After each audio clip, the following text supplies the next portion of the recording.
여러분 사랑받는 사람 되려면 이쁘게 꾸미고 뭔가 자격을 갖추고 뭐 이런 것도 중요하지만 여러분 먼저 사랑해야 합니다. 먼저 사랑하면 사랑받습니다. 믿으십니까? 사랑은요 상대방이 원하는 것을 들어주는 것이 사랑이에요. 그래서 말로만 하는 게 아니라 반드시 희생과 수고가 따라야만 합니다. 오늘은요 그래서 그 가운데 희생에 대한 얘기를 좀 나누려고 합니다. 여러분 희생 잘 아시는 단어잖아요. 희생이 뭐죠? 다른 사람을 위해서 목숨이나 재산이나 명예나 이익 따위의 어떤 그런 것들을 바치거나 버리는 거 이런 것들을 희생이라고 합니다. 이렇듯 희생은 광범위한 영역에서 적용되는 그런 단어입니다. 하지만 오늘은요 그 인간관계에서 국한해서 이 희생이라고 하는 단어를 좀 적용해 보려고 합니다. 일반적으로 우리가 인간관계에서 희생해야 할 것은 자기 의도입니다. 그러니까 자기 뜻, 자기 의지.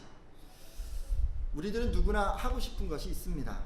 근데 이것을 포기하고 상대방이 하고 싶어하는 것을 따라주는 것이 바로 인간관계에서의 희생이라는 말씀입니다. 예수님께서도 그 제자의 관계를 유지하려면 희생을 각오해야 한다고 말씀해 주셨습니다. 마태복음 16장 24절인데요. 잘 아시는 말씀이죠. 같이 한번 읽어볼까요? 이에 예수께서 시작. 이에 예수께서 제자들에게 이르시되 누구든지 나를 따라오거든 자기를 부인하고 자기 십자가를 지고 나를 따를 것입니다. 아멘. 이 말씀은요 예수님께서 십자가에서 돌아가시지 말고 죽지 말고 구원 사역을 감당하십시오라고 얘기하는 이 베드로의 제안에 사탄아 내 뒤로 물러가라라고 말씀하시면서 하신 말씀입니다. 그러니까 여기서 자기를 부인한다라는 얘기는요 자기 욕심, 자기 의도, 자기 생각, 자기 이익 이런 것 등을 하나님을 위해서 포기하는 것을 의미합니다. 한마디로 예수님과의 그 관계를 위해서 자기가 가지고 있는 어떤 의도, 욕심 이런 거 있는데 그것들을 희생해야 한다는 말씀인 것이죠. 이렇듯 예수님께서는 희생 없이 예수님을 사랑하고 그의 제자가 되는 것은 불가능하다라고 말씀해 주셨습니다. 예수님께서는 자기 의도, 자기 이익 이런 것들을 포기하는 희생을 통해서 제자들의 사랑을 확인하셨습니다. 네, 여러분 우리들의 관계에서도 마찬가지입니다. 자기 의도를 포기하는 것이 희생이고 그 희생을 통해서 상대방에게 사랑이 전달됩니다. 여러분 우리들도 희생하고 살지 않습니까? 희생하는 그런 예는 얼마든지 있어요. 여러분들이 친구들이랑 같이 간만에 이제 여름이 됐으니까 여행지 가자고 이제 친구들끼리 모였어요. 그래서 서로 나는 여기 가고 싶어, 나는 여기 가고 싶어라고 막 얘기를 합니다. 어떤 사람은 해변에 가자고 하고 어떤 사람은 산에 가자고 합니다. 근데요 산에 가자고 한 사람이 양보를 한 거예요. 해변에 가기로 했어요. 자기가 가고 싶은 거를 포기하고 따라줬어요. 여러분 누가 희생한 거죠? 산에 가는 사람이 희생한 거예요. 누가 더 사랑이 많은 거예요? 산에 가는 사람이 사랑이 많아요. 간만에 가족들이 외식을 하게 됐어요. 스파게티 먹고 싶은 아내가 있고 삼겹살 먹고 싶은 남편이 있고 짜장면 먹고 싶은 아들이 있어요. 남편과 아들이 어머니의 그 얘기를 듣고 스파게티를 같이 먹으러 갔어요. 그럼 누가 더 지금 희생한 거예요? 남편과 아들이. 누가 더 사랑이 많은 거예요? 남편과 아들이. 좀 그런 거예요. 언니와 동생이 지금 인형을 갖고 놀고 있어요. 동생이 자기 언니 인형을 가지고 놀겠다고 막 생떼를 쓰고 있어요. 이때 언니가 동생에게 자기 인형을 가지고 놀 수 있도록 허락해 줍니다. 그럼 누가 희생한 거예요? 언니가 희생한 거죠. 누가 더 사랑이 많은 겁니까? 언니가 사랑이 더 많은 거예요. 친구들끼리 놀고 있어요. 한 친구는 블록 쌓기하고 놀고 싶고 한 친구는 공놀이하고 놀고 싶어요. 그런데 한 친구가 놀고 싶은 거 참고 다른 친구 놀고 싶다고 하니까 그냥 공놀이 하자 그러고 같이 따라가 줬어요. 자 그럼 누가 더 사랑이 많은 거예요? 블록 쌓기 하고 싶었던 친구가 더 사랑이 많은 거예요. 그 친구가 사랑을 실천하고 있는 것이고 그 친구가 지금 희생하고 있는 거예요. 그렇다고 해서요 지금 제가 말씀드리는 이 상대방의 의견을 따른다라고 하는 것은요 성격이 소심해서 그냥 필요한 것을 주장하지 못해서 그냥 따라가는 어떤 우유부단함이나 나약함과는 다른 거예요. 그리고 상대방에 대한 연민이 지나쳐서 그 의견에 그냥 질질 끌려다니는 것과도 구별이 됩니다. 사랑으로 하는 희생은 의견을 주장할 수도 있고 상대방에 의해서 조종당하지 않으면서도 자율적으로 자원해서 상대방의 의견을 따르는 것을 의미합니다. 따라서 이런 희생은 반드시 자원함이 있어야 돼요. 자원함. 근데 마음의 준비가 되지 않았는데요. 사랑하지 않고 있는데 근데 희생해야 할 때도 가끔 있습니다. 어린아이들 그렇지 않나요? 이제 동생이 태어나면요. 이런 그 충격을 받는데요. 연인들이 둘이 막 사귀다가 실연의 아픔을 겪는 것 같은 그 아픔을 엄마와 아빠에게 겪는다고 합니다. 왜냐하면 새로 태어난 동생에게 자기에게 올 그런 사랑을 다 뺏긴다고 생각하기 때문이죠. 이런 경우에 어린아이는 동생을 사랑할 준비가 아직 되어 있지 않습니다. 근데 우리가 뭐라 그러냐면요. 내가 언니니까, 내가 오빠니까 라고 하면서 자꾸만 그 아이에게 희생을 강요하는 거예요. 그럼 그 아이의 마음에 상처가 남을 수밖에 없습니다. 그리고 가부장적인 우리 사회에 보면요. 좀 이런 것도 있어요. 이제 옛날 얘기겠지만 결혼해서 이제 며느리가 시댁 식구들과 함께 살게 됐는데 아직까지 충분히 사랑하지 못하는 그 시댁 식구들을 위해서 희생해야 할 때 마음이 좀 힘들 수 있어요. 이것이 심해지면 미움의 감정도 원망의 감정도 생겨날 수 있어요. 왜냐하면 마음의 준비가 안 됐는데 타의에 의해서 그냥 희생해야 했기 때문입니다. 근데 좀 다행인 건 뭐냐면요. 대부분은 이게 시간이 지남에 따라서 조금씩 회복됩니다. 왜냐하면 여러분 마음의 준비 없이 우리가 희생을 해도요. 그 희생은 희생이고 그 희생은 의미가 있는 값진 것이기 때문에 그렇습니다. 나중에는요. 내가 희생하는 그 대상을 조금씩 이해하고 긍휼의 마음으로 바라보고 사랑하게 되기 때문입니다. 처음엔 우리가 원망하잖아요. 미워하잖아요. 그렇지만 우리가 마음을 다잡고 자꾸 희생하면 시간이 지나면서 우리 안에 사랑이 싹트게 되기 때문에 그렇습니다. 여러분 실제로 예수님이 이런 말씀하셨어요. 마태복음 5장 44절에 원수를 사랑하라 라고 말씀하셨습니다. 만일 여러분이요 이 말씀을 딱 듣고 순종해서 처음에는 마음의 준비가 안 되었는데 그저 말씀하시기 때문에 사랑하고자 노력하면 그러니까 원수 같은 사람이 있는데 밥도 차려주고 원수 같은 사람이 있는데 물도 마시게 하고 막 마음의 준비가 되지 않았어도 그 사람을 위해서 희생하면 그러면 하나님께서 그 마음에 필요한 사랑을 조금씩 공급해 주십니다. 처음에는 여러분 사랑이 없었는데요. 희생하고 또 희생하는 그 과정을 통해서 그 마음의 상대방을 향한 사랑이 자리 잡는 것입니다. 긍휼한 마음이 생겨나는 거예요. 여러분 이렇게 순종하는 그런 성도에게 역사하시는 하나님을 믿으십니까? 그분의 사랑이 여러분의 마음에도 부어진다는 것을 여러분 믿으십니까? 그래서 여러분 준비가 되지 않았어도 희생하는 사람, 하나님 말씀에 부여잡고 그 말씀대로 실천하는 사람은 부지불식간에 예수님의 말씀을 잘 실천한 사람입니다. 예수님께서는 그런 희생한 한 사람을 귀히 여기시는 분이시죠. 혹시 여러분 자원하는 마음이 없는데 희생하는 그런 분들 계시다면, 그래서 그런 시간이 힘들거나 어렵게 느껴지는 분들이 계시다면 이 시간에 꼭 하나님께서 사랑의 마음을 부어달라고 그렇게 기도해 주셨으면 좋겠습니다. 자, 그러면요 오늘 함께한 예배자들에게 이제 물으면서 시작하려고 합니다. 지난 한 주 동안 여러분 형님은 동생의 의견을 잘 따르고 동생은 형님의 의견에 복종하면서 그렇게 한 주간 보내셨습니까? 지난 한 주 동안 여러분은 다른 친구들의 의견을 듣고 그 친구들의 그 의견을 따르면서 그렇게 한 주간 보내셨습니까? 남편은 아내의 의견을 따르고 또 아내는 남편의 의견에 순종하면서 그렇게 한 주간 보내셨습니까? 아마 대부분의 성도님들은 뭐 여러모로 다 노력하셨겠죠. 그 중에는 이제 뚜렷한 진전이 없어서 나는 안 되나 봐 막 이렇게 생각하는 그런 사람도 있을 것이고, 노력한다고 했는데 바뀐 것이 없는 그런 분들도 있을 것입니다. 아니 아예 어떻게 해야 할까 좀 막막한 그런 분들도 계시리라 생각합니다. 그래서 오늘은요 인간관계에서 그 희생이라고 하는 부분 우리가 어떻게 좀 연습하면 좋을까 좀 소개해 드리려고 합니다. 어떻게 우리는 자기 의도를 좀 내려놓고 상대방의 의견을 따를 수 있을까? 여러분 세 단계로 제가 말씀드리려고 하는데요. 일단 첫 번째 단계를 말씀드립니다. 첫 번째 단계는 여러분 말도 행동도 멈추시는 겁니다. 뭘 다 멈추라고요? 말도 행동도 그냥 딱 멈추세요. 아무것도 하지 마세요. 가만 계세요. 그냥 가만 계시고 생각을 하세요. 생각을. 내가 뭘 해야 되는지 한번 생각을 하세요. 희생의 태도를 갖기 위해서 우리가 제일 먼저 해야 될 건요, 평상시 하던 말 하지 마세요. 평상시 하던 행동도 좀 하지 마세요. 그냥 백지 상태를 만드세요. 여러분, 어느 날 한 초등학교에서 선생님이 최근 우리나라에서 살았던 가장 강한 동물은 호랑이라고 가르쳐 주셨어요. 아이들에게 도화지라는 장식을 이렇게 다 나눠주셨습니다. 그러면서 호랑이를 한번 그려봐라 이렇게 말씀하셨어요. 그러니까 아이들이 이제 배운 대로 뭐 여기저기서 이제 아는 대로 이제 호랑이를 막 그린 거예요. 아이들은 사나워 보이는 이빨, 매서운 눈, 몸에 새겨진 얼룩 무늬를 막 그리고 있었습니다. 근데 그 중에 유독 한 아이가 공룡을 그리고 있었어요. 티라노사우루스 렉스를 그리고 있었어요.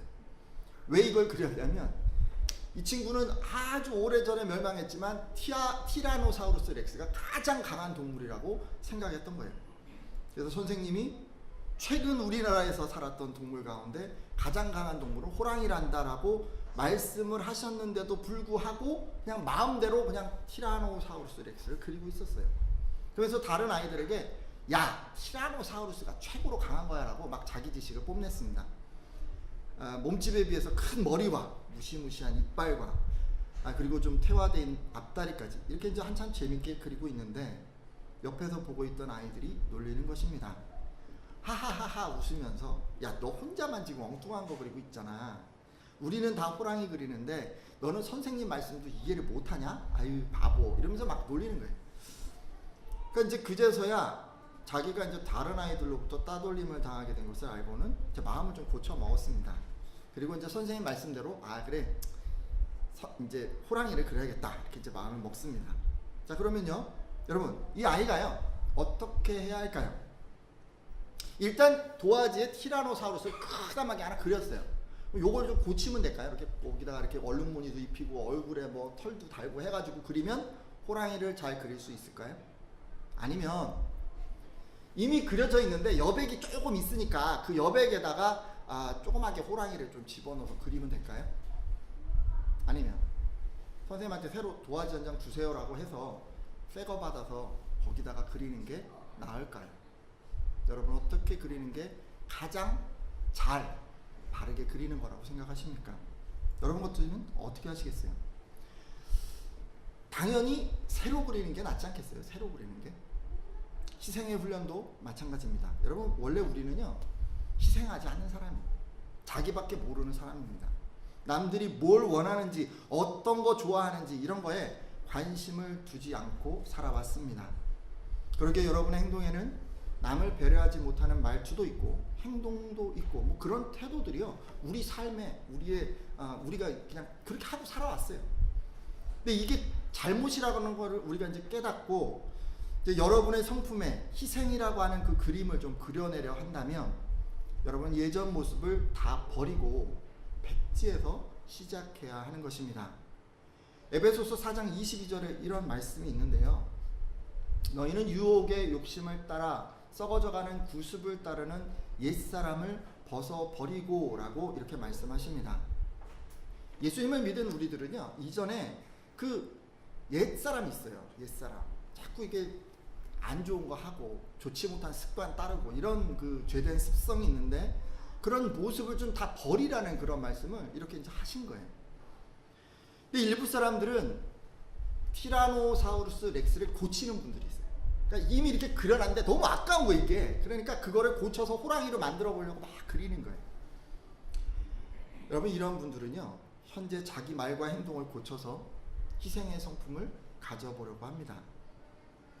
이렇게 하면요 닮을 수는 있어요. 비슷하게는 할 수 있어요. 근데 여러분, 온전한 희생으로는 절대로 나갈 수가 없습니다. 또 일부 사람들은요 이미 그려놓은 티라노사우루스 옆에다가 조그만 여백에다가 호랑이를 조그맣게 그려놓는 분들이 있어요. 이 경우도 마찬가지로 때로는 그 사람의 삶에서 희생이 나타날 때도 있지만 대부분은 이기적인 옛날 모습이 나타나기 때문에 희생이 그 성품에 온전하게 새겨지지 못합니다. 이 두 가지의 경우 다 열심히 노력하더라도 다른 사람들로부터 저 사람 참 사랑이 많은 사람이야, 저 사람 참 희생하는 사람이야 라는 그런 평가를 받지 못하게 될 가능성이 아주 큽니다. 따라서 저는요, 여러분들이 새롭게 백지 상태에서 시작하는 분들 되시길 바랍니다. 백지 상태 다른 게 아니에요. 말을 하지 마세요. 행동도 하지 마세요. 그냥 가만히 계세요. 좀 가만히 계시면서, 그리고 이제 생각을 해야 되는 거예요. 어떻게 해야 할까? 이미 내 안에 자기중심적이고 이기적이고 남들을 불편하게 만드는 그런 태도가 있기 때문에 우리가 그걸 다 멈춰야 하는 거예요. 다시 시작할 수 있도록 멈추십시오. 티라노사우루스 렉스로 호랑이를 그리려 하지 말고, 그 옆에 조그맣게 호랑이 그리려고 하지 말고 백지 상태에서 희생을 채우도록 하십시오. 그래야 여러분의 성품에 희생이 제대로 새겨질 수 있기 때문에 그렇습니다. 자, 그럼 두 번째 단계를 말씀드리죠. 이제 백지를 만드는 걸 여러분 이제 다 동의를 하셨으면, 두 번째 단계는 상대방의 소원을 우리가 알아야 하는 거예요. 그죠? 다른 사람을 위해서 희생을 한다고 하는데 상대방에 대해서 알아야 되죠. 그죠? 희생을 연습하기 위해서 말과 행동을 멈췄으면 그 후로는 상대방의 소원을 파악을 해야 합니다. 다른 사람이 뭐에 관심이 있는지, 다른 사람의 필요가 뭔지를 우리가 파악해야 하는 것입니다. 그러기 위해서 우리가 이제 해야 할 건 뭐 다른 게 아니겠죠. 잘 관찰을 해야 돼요. 그러니까 내 말 안 하고 뭐 자꾸 안 하고 다른 사람을 보세요. 내 거 자꾸 얘기하지 말고. 제일 중요한 거는 상대방의 이야기를 듣는 것입니다. 무슨 얘기하는지 좀 들으십시오. 이기적으로 살아가고 자기중심적으로 살아가던 우리들에게 이게 참 쉽지가 않아요. 우리는 끊임없이 쉼없이 자기 얘기를 합니다. 자기 생각을 자꾸 드러내려고 합니다. 또 때로는 얘기를 통해서 뭔가 내 것을 자랑하고 싶어요. 말하는 것 좋아하고 다른 사람들이 어떤 생각하는지 그것에 귀를 기울이는 것 정말 어렵습니다. 여러분, 그렇지만요, 쉽게 입을 열지 말고 다른 사람들의 이야기를 듣도록 하십시오. 야고보서 1장 19절을 보면 사람마다 듣기는 속히 하고 말하기는 더디하라는 그런 말씀이 있습니다. 말하는 것은요, 천천히 할수록 좋은 거예요. 신중할수록 좋은 거예요. 좀 적게 할수록 좋은 거예요. 그리고요, 듣는 것은 많이 듣는 거예요. 많이. 속히 들으라고 했어요.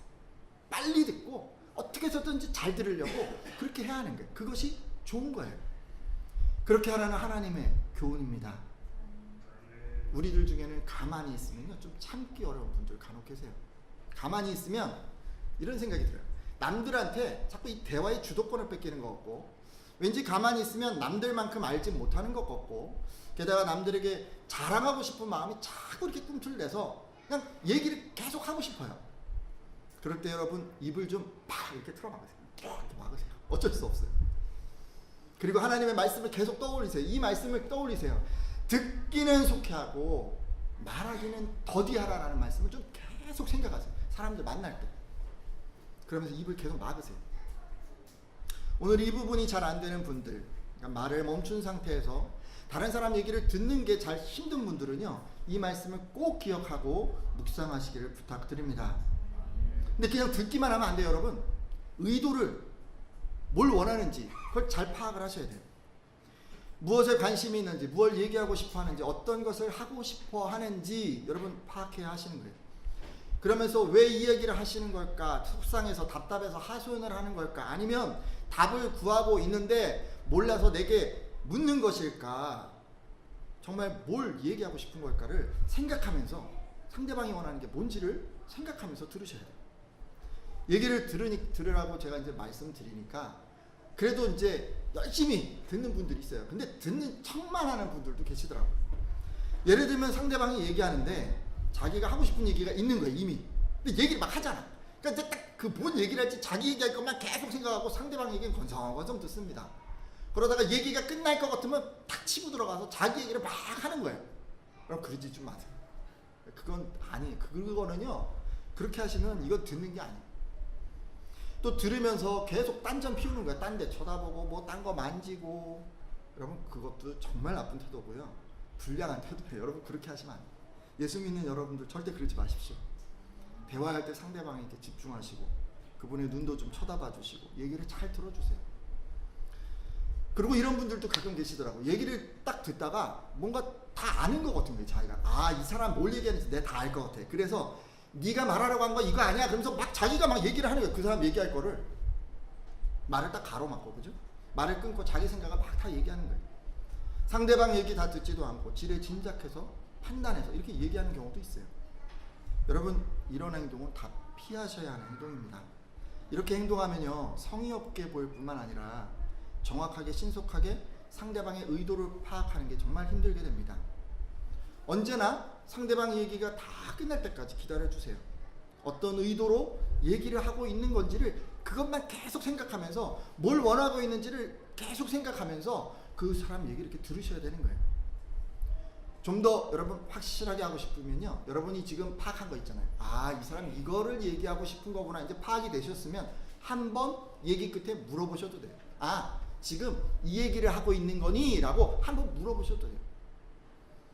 이렇게 상대방의 얘기를 들어서 의도를 잘 파악하셨으면 그 다음은요, 이제 어떻게 그 사람이 원하는 것을 할까를 생각하셔야 합니다. 세 번째 단계죠. 마지막인데, 행동으로 우리가 옮기는 것입니다.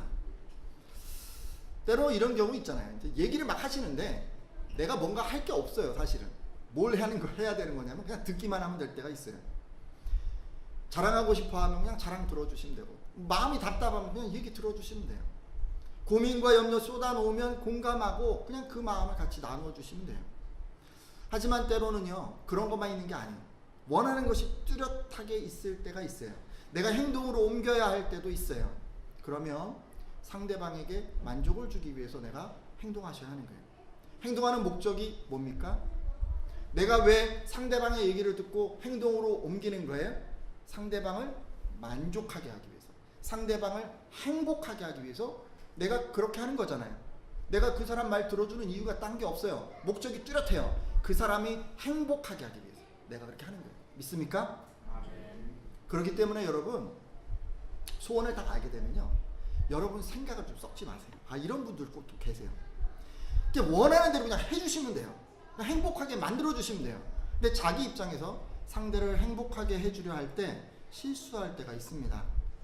최근요, 제가 이제 그 TV로 보면 이 프로그램이 굉장히 인기더라고요. 어서와 한국은 처음이지. 보신 분 있으신가요? 한 번도 못 보셨어요? 저만 텔레비 열심히 보나 봐요. 네, 외국인들이 한국에 놀러 와서요, 한국인 호스트 집에 이렇게 머무는 그런 프로그램인데요, 호스트가 된 대부분의 한국인들은 놀러 온 이 외국인들에게 이제 좋은 추억을 만들어 주려고 노력을 합니다. 그러니까 대부분 호스트들이 이제 이렇게 하더라고요. 외국인들이 자기 하고 싶은 게 있는 거예요. 그러면 위시리스트라고 이렇게 종이에다가 자기 하고 싶은 거, 이제 가고 싶은 거, 먹고 싶은 거를 막 써가지고 가져와요. 그럼 이제 그거를 호스트에게 딱 보여주는 거예요. 그러면 한국 사람이 그걸 딱 받아들고, 아, 이 사람이 이거를 원하는구나 라고 파악을 합니다.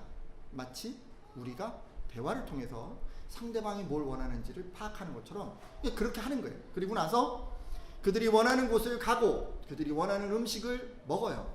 바로 이게 뭐예요? 희생이죠, 희생. 이 희생을 통해서 뭐가 전달이 돼요? 사랑이 전달이 돼요, 사랑. 그래서 상대방이 만족해하고 행복해하게끔 만들어줘요.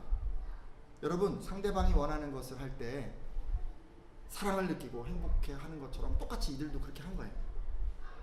근데 가끔 이런 분들이 있어요. 가끔 호스트 중에 위시리스트를 줬는데 위시리스트대로 안 하는 거예요. 자기 경험을 거기다 섞어서 막 하는 거예요. 여러분, 산낙지 좋아하시나요? 아, 저는 잘 못 먹는데 외국인이 먹겠다고 하지 않는데도 데려가서 산낙지를 막 먹어보라고 막 권하는 거예요. 이게 TV 지금 촬영하고 있으니까 안 먹을 수도 없고, 그죠? 그러니까 먹기는 하는데 이게 막 힘든 거죠. 삭힌 홍어 좋아하시는 분 계십니까? 저는 삭힌 홍어를 못 먹습니다. 근데 외국인을 데리고 삭힌 홍어집에 가서 홍어를 막 먹으라고 하는 거예요. 그러니까 먹는데 이게 표정이 뭐 이게 가관이더라고.